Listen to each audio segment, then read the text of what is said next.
This story is called The Blanket That Had to Go, and the author is Nancy Evans Cooney.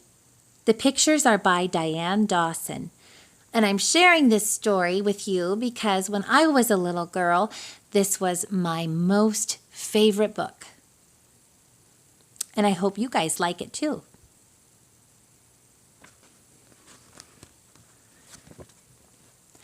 Susie loved her blanket. She carried it everywhere she went.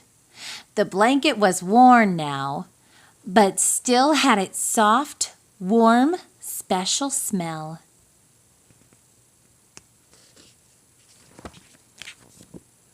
Susie curled up with her blanket to watch the cartoons on Saturday morning, or to look at her books when it rained.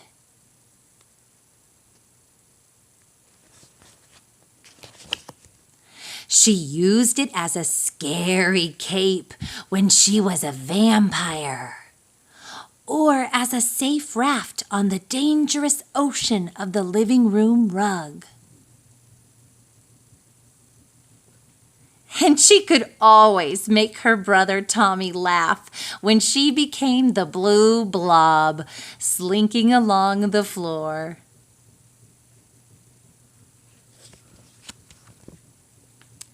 Anytime Susie felt tired or sick, she held a corner in her left hand and rubbed the side of her nose with it. And of course, Susie slept with her blanket. It was her great, good friend.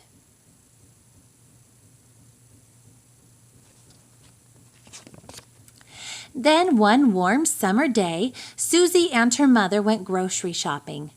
When they finished loading the bags in the car, they went to buy ice cream cones. Susie wore her blanket around her shoulders.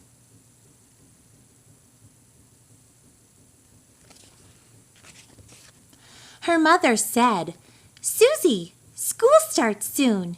You know, in kindergarten, boys and girls don't carry their blanket friends to school with them."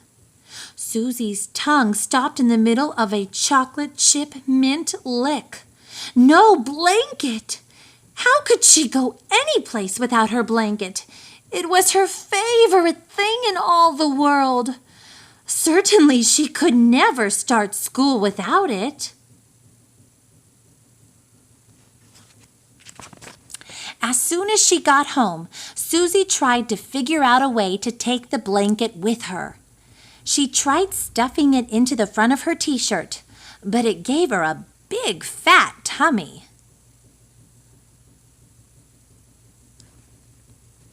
She put it around her head like a scarf, but it dragged on the ground.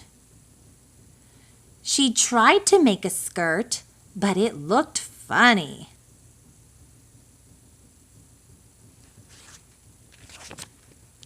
She tied up her books and crayons in it for a book bag, but it still looked like a blanket.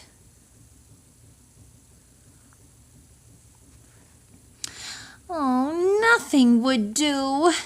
There was just no way to take that blanket to school.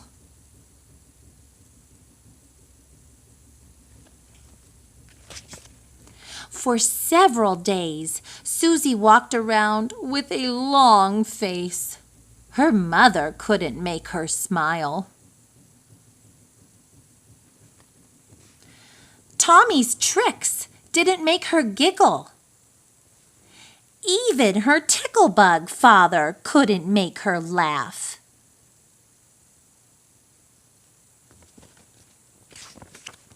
Then one day, Susie's mother said, "Kindergarten starts next week." Susie still hadn't figured out what to do with her blanket friend. It was just too big to go to school. She thought and thought. Then she had an idea.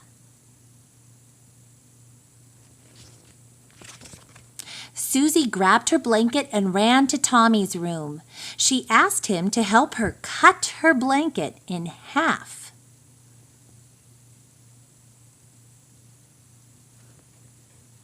The next day, when Susie's mother took her shopping for a new school dress, the blanket was half its size, but it was still too big.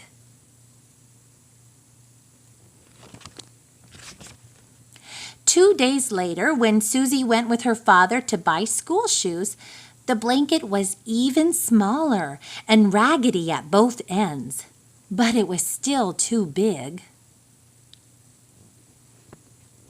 On Saturday, when she went with Tommy to get paper and pencils, the blanket was smaller still and jagged all around, but it was still too big.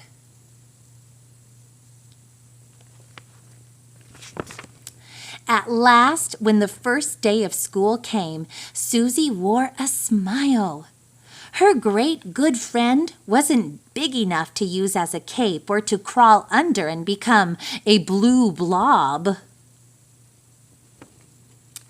But as she set off for school, she put her hand in her pocket. There was the blanket, only a postage stamp piece of blue, just the right size to go to school with Susie. The